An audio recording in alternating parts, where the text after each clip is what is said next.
कि सब तो बड़े हैं, कुर्सी का झगड़ा है ना। कुर्सियां उनके लिए रहती हैं जो बूढ़े होते हैं ना, वृद्ध हो जाते हैं, जिनको बैठने में परेशानी हो, उनके लिए कुर्सियां होती।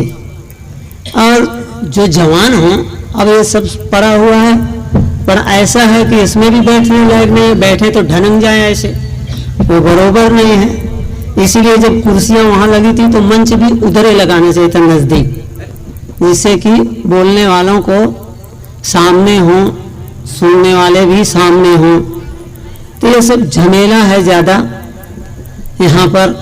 पहले से झमेला चल रहा था, हम लोग अंदर बैठे देख रहे कि भाई सत्संग हो रहा है, झमेला कहे का चल रहा है।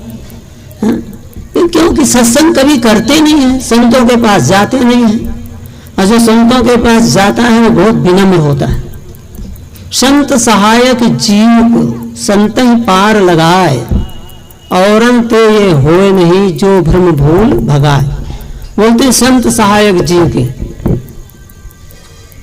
संत जो है वही हमारे जो संसार में भ्रम है, अज्ञान है, अविद्या है, उसको नाश करने वाले संत महापुरुष। झमेला क्यों होता है? मेरा मेरा करके हमने कार्यक्रम रखा, कितना सुंदर।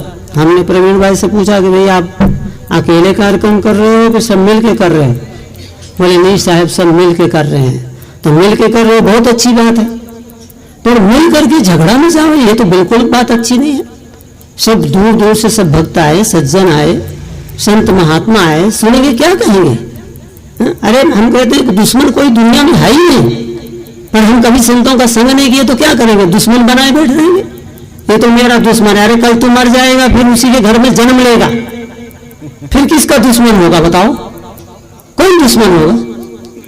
उसी घर में जो हम पड़ोसी से कहते हैं कि हमारा दुश्मन है, अपने बच्चों को बोलते हैं कि उसके घर में नहीं जाना, और वही दादा मर करके वो पड़ोसी के घर में जाके बच्चा हो गया, और वही अभ्यास बस कल उधर दौड़ेगा तो वो आने देगा घर पर?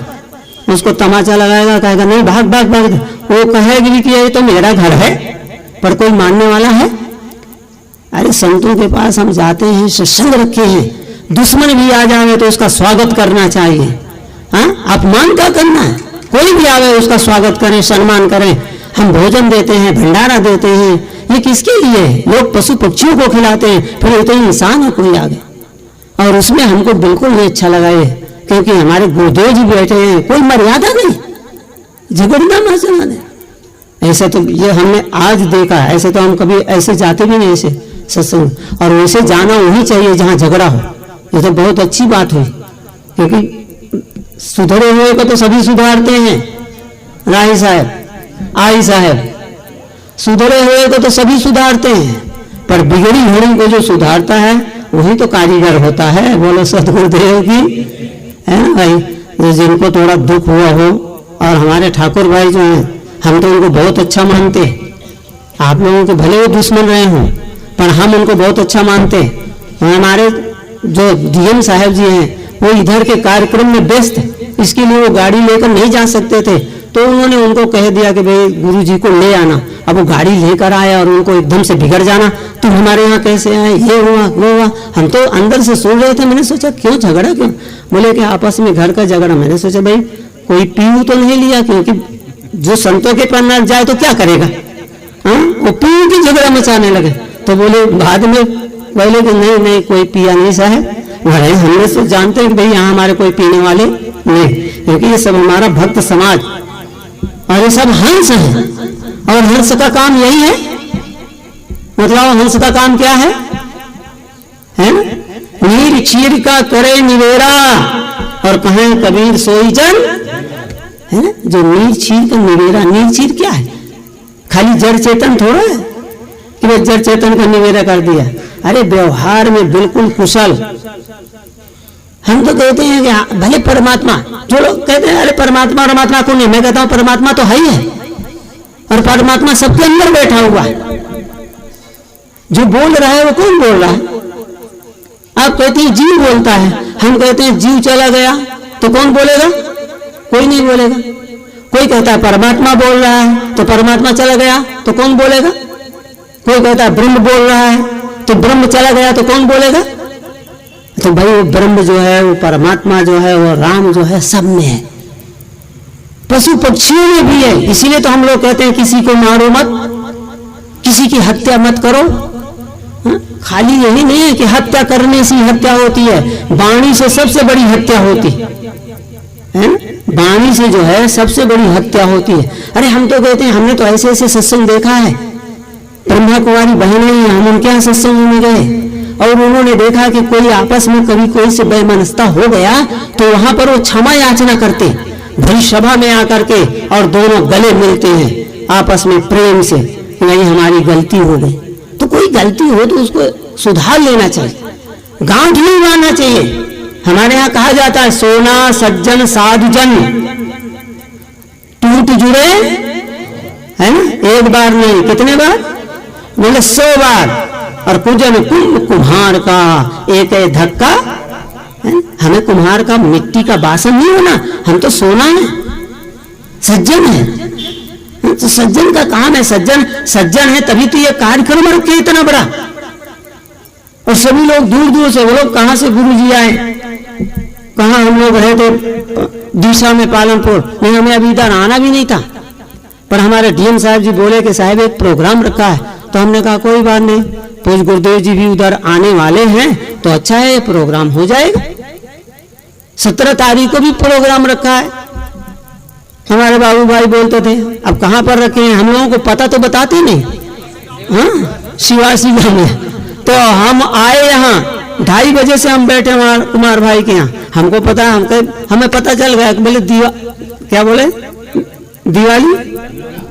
दिवालीपुरा, बोले दिवालीपुरा में है। अब दिवालीपुरा में कौन सा है, कौन एरिया में है, किधर समय कोई पता तो नहीं बताया। हम बैठे रहे तो अब डीएम साहब को हमने फोन किया और गुरुजी भी फोन किए और बाबू भाई को हमने फोन किया कि भाई हम तो यहाँ हैं पर हमको लेने कौन आएगा। तो फिर बोले कि मैं तो कहीं जा रहा हूँ तो इसलिए मैं शायद नहीं पहुँच पाऊँ, तो डीएम साहब को मैं बतलाता हूँ। फिर डीएम साहब से हमने कहा कि भाई ठीक है, आप नहीं आओ तो कोई बात नहीं, गुरुजी आएंगे तो हम उसी गाड़ी में आ जाएंगे। पर वो गाड़ी क्या है, हम तो ये क्या बोलते हैं, अक्षर चौक। तो हमने सोचा अक्षर चौक में हम खड़े रहेंगे, हमने सोचा कि इधर ही होगा दिवालीपुरा, परंतु वो तो उल्टा पड़ जाता, उधर आ गए। और ये है इधर अपना क्या बोलते हैं, ब्रह्मा कुमारियों का जो आश्रम है वही सामने से निकल आए, तांदलिया से होकर आ गए, तो ये सीधा रास्ता था। तो इस प्रकार से फिर डीएम साहब तो हमको गए वहां लेने के लिए, नहीं हमें मालूम होता तो हमारे तो बच्चे थे, हम उनको बोलते कि भाई चलो वहां ले चलो, पता पूरा हो तो हम तो सीधे यहाँ आ जाते। तो इस तरह में टाइम बहुत सा इधर उधर हो गया। फिर वहां पहुंचे भी तो गुरुजी को भी 8:15 बज गया, तब तो करखड़ी पहुंचे बोलो। और फिर यहाँ हम लोग आ भी गए तो हमारे साहब जो हैं अध्यक्ष साहब बोले कि भाई 10:30 बजे गुरुजी को बुलाया जाएगा। अब वो 10:30 बज गया, हम लोग देख रहे हैं अभी तक नहीं टाइम हो रहा। फिर टाइम हुआ तो बोले भजनानंदी, भाई भजनों से तो दुनिया राजी रहती है ना, पर कहते हैं भोजन और भजन दोनों होना चाहिए। पर भजन का मतलब ये है कि हमारा जीवन में भी सुधार आना चाहिए। जीवन नहीं सुधरे तो क्या भजन हम कहते हैं बताओ। कबीर साहब ने कह दिया कि लोग कह देते हैं कबीर साहब ने कबीरपंथी है तो खंडन कर देते हैं, कहते हैं माला तो कर में फिरे अजीब फिरे मुखमाय और मनुआ तो 34 फिरे, ये तो सुमिरन है ना। तो बोले कबीर साहब खंडन थोड़ो किए, वो कहते हैं तुम्हारा मन कहाँ कहाँ घूम रहा है, बोलो माला तो हाथ में घूम रही है और मन तुम्हारा 34 में घूम रहा है। बोले ये भजन नहीं हुआ।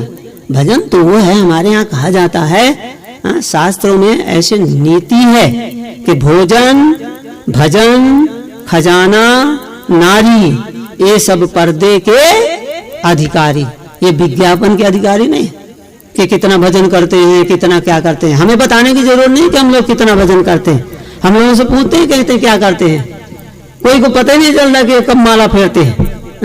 अरे माला क्या फेरना है, बोले मन को फेरो ना, है ना। ये मन जो है लड़ाता है हमको, मन जो है मान सम्मान। हम क्यों कुर्सियों से नहीं उतरना चाहते, क्यों नहीं यहाँ आकर के बैठना चाहते, हमारा मान सम्मान है। हमारे कहे कि भाई हम कुर्सी में कौन यहाँ नीचे कौन बैठे, और हम हमेशा कहते हैं कि ऊंचे पानी ना टिके और नीचे ही ठहराए, और नीचा हो तो भर पिए ऊंच पियासा जाए। आपने देखा होगा महाराज श्री यज्ञ, जब महाराज श्री कृष्ण जी माने धर्मराज युधिष्ठिर ने यज्ञ रखकर, जब यज्ञ हुआ था तो सबको कार्य बांटा गया था, काम बांट दिया गया था। तो महाराज श्री कृष्ण जी ने कौन सा काम लिया था बताओ? है ना, महाराज श्री कृष्ण ने कहा जो भी भोजन पाएंगे मैं सब उनके पत्तल उठाऊंगा और जो भी आएंगे उनका चरण धोऊंगा। बोलो बोलो बोलो सदगुरुदेव भगवान की। इतने बड़े तब बने हैं, ऐसे नहीं बड़ा बनता है। हाँ, बोले जो भी आएंगे यज्ञ में मैं सब उनके चरण धोऊंगा। बोलो वो कौन कह रहे हैं? हैं? भगवान कृष्ण, जिनको हम भगवान कहते हैं। आज अभी जन्माष्टमी मनाई गई, तब बड़े होते हैं, ऐसे नहीं बड़े हो जाते। कुर्सी में बैठने से कोई बड़ा हो जाता है? पर लोग आजकल कुर्सियों का झगड़ा, और हमारे ऐसा है क्या करेंगे, व्यवहार है, इसीलिए हमारे ऐसा और मंगा के बुला रहे हैं कुर्सियां ले आओ। तो बोलते हैं भाई ये नहीं, सत्संग का आप लोग जानते हैं, सत्संग की एक मर्यादा होती है। सत्संग में हम जावें तो कभी ये ना सोचे। श्री अभिलाष साहब जी और गुरु जी गए, इलाहाबाद का कुंभ मेला चल रहा था और वहां पर संतों का समागम था। पर श्री अभिलाष साहब जी जो जैसे सत्संग हो रहा है सबसे पीछे, और उन्होंने एक साफी बिछा के बैठ गए। पूज्य गुरुदेव जी बोले, अरे साहब यहाँ क्यों बोल रहे? अरे तो हमारे सब मंडलेश्वर जो हमारे परिचित हैं, हम सबको जानते हैं, आप चलो वहां मंच पर बैठाएंगे।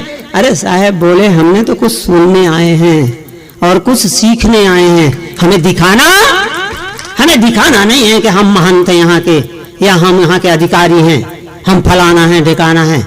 यहाँ बैठ जाओ, यहाँ सुनते हैं, और जब मन होगा तो उठ के चल देंगे, कोई बाधा भी नहीं आए।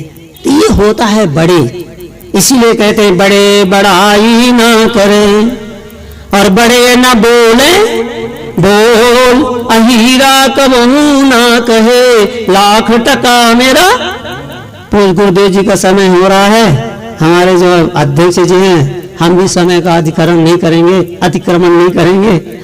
इसीलिए हमने तो थोड़ा सा सुझाव दिया कि आपस में सब प्रेम से रहो। कोई दुश्मन भी आ जाए ना तो कभी उसका निरादर मत करो। दुश्मन कोई है ही नहीं, हमने मान लिया अपने मन में कि यह मेरा दुश्मन है, और कल देखो तो वही अपना मित्र बन जाता है। कोई दुश्मन संसार में नहीं है, इसीलिए अपने मन से ये बातें निकाल देना चाहिए। और सबसे प्रेम है। कबीर साहब ने कहा ना, पोथी पढ़ जगुआ पंडित भया ना कोई, बोले 2.5 आखर प्रेम का पढ़े सो पंडित। हमें पंडित बनना है, और हम सब पंडित हैं। पंडित हैं कि नहीं? पंडित खाली यही थोड़ा हो कि जहां जन्म ले लिया तो पंडित हो गए। जन्म से कोई पंडित ऐसा नहीं होता, कर्म से होता है। ऋषि वाल्मीकि कौन थे बताओ? और उनका जीवन कैसा था? रत्नाकर डाकू, पर डाकूपन जब रहे तब, इसलिए तब उनका नाम था रत्नाकर। और जब वो संतों के बीच में आ गए, संत समागम में आ गए, हंस बन गए, तब उनका नाम पड़ा महर्षि वाल्मीकि। आदि कवि, हमारे संस्कृत साहित्य के आदि कवि, महान पंडित, महान ज्ञानी। इसीलिए हम संतों के पास जाएं तो निर्माणता पूर्वक सारा मान सम्मान फेंक दे, पहले उसको अपने घर के डेयरी में, माने घर के अंगना में छोड़ कर आवे, सम्मान को छोड़ करके। और जब हम जाए सम्मान निरादर आदर है, और सब छोड़ करके हम सदगुरु और संतों के पास जाएं तो वहां हमें कुछ सीखने को मिले। और जब हम सीखेंगे तभी हम दूसरे समाज को भी सिखा सकते हैं। आपका समाज तो बहुत सुंदर है, हम जहां भी जाते हैं सब हंस हैं। हमें कहना नहीं पड़ता बीड़ी ना पियो, बोतल ना पियो, किसी को कहना पड़ता है? क्योंकि हम देखते हैं कोई बोतल पीते नहीं, बीड़ी कोई पीते नहीं, इसलिए हम कभी बीड़ी बोतल का नाम नहीं लेते, क्योंकि जो पीते हो तो उनको हम कहें। तो ये तो हमारे सब हंस हैं। पर हंस तभी है ना, कहते हैं कि हंस और कौवा की पहचान कब होती है ना? बताओ, हंस और बगुला की पहचान तभी होती है ना जब बोलते हैं। तो ये जब कांव कांव मचने लगा तो मैंने सोचा कि हंस कहाँ है? हो जाना कुल हंस हो ताते की ना संग, जो जानत बक बावरा तो छुए न दे, तो है ना। ये हम तो अंदर बैठे बैठे प्रवीण भाई से मैंने कहा हुआ क्या, ये क्यों ऐसा हुआ? ये ऐसा नहीं होना चाहिए। ये कभी भी ऐसा हो, जहां भी सत्संग हो तो पहले तो हम अपने सब आपस में प्रेम है, दूसरी बात, कोई को हमने निमंत्रण भी दे दिया, निमंत्रण में उनका पत्रिका में नाम भी आ गया, अरे ना भी नाम हो तो क्या है, नाम से नहीं बड़ा होता व्यक्ति, काम से बड़ा होता है। पर दुनिया तो क्या सोचती है, नाम मेरा ला, हम पत्रिका लाते हैं, हमारा नाम देखे हो किसी? 15 साल हो गया, ये 16वां बरस था, पर हम पत्रिका छपाते हैं, आपने नाम देखा ही साहब हमारा? गुरु जी के अलावा हमारे भक्तों का किसी का नाम देखा? अरे क्या है मान सम्मान, बस नाम नहीं लिया बोलते हैं कि आदर ने भाई उनका सम्मान है। अरे नाम नहीं लिया तो क्या हुआ, हम तो सत्संग में आए हैं, और सत्संग में जो आता है वो सबसे बड़ा होता है और वो सबसे पूज्य होता है, उसका नाम लिया जाए चाहे ना लिया जाए। इसलिए कभी ऐसा मन में मत सोचो कि पत्रिका में मेरा नाम नहीं दिया। अरे हम लाखों रुपया देते हैं गुरु जी का, पर कभी कहते हैं कि भाई हमारा नाम रखो? और गुरु जी को हम क्यों कहें? अरे हम काम करें, काम करो, आपका नाम अपने आप होगा। इसीलिए मेरा आप सबसे बहुत हाथ जोड़कर निवेदन है कि आप लोग सब समझदार हैं, जानकार हैं, कभी भी ऐसे गलती नहीं करेंगे। कोई व्यक्ति घर पर आया हो तो कहते हैं, दुश्मन भी आया हो तो भी उसका आदर करो, सम्मान करो, उसको प्रेम से पानी को पूछो, जलपान कराओ। ऐसा नहीं कि उसको हम दूर से, वो तो आएगा ही नहीं, पहले जो अपना मानता होगा दुश्मनी, वो क्यों आएगा आपके पास? इसीलिए संतों के पास जाने से हमारे को यही लाभ मिलता है कि हम जो बीत गई सो बीत गई, जो हमारे जीवन से निकल गया बीत गया उसे जाने दो, अब आगे की सुध लेकर के हम अपने जीवन का कल्याण करें। बोलो सद्गुरुदेव की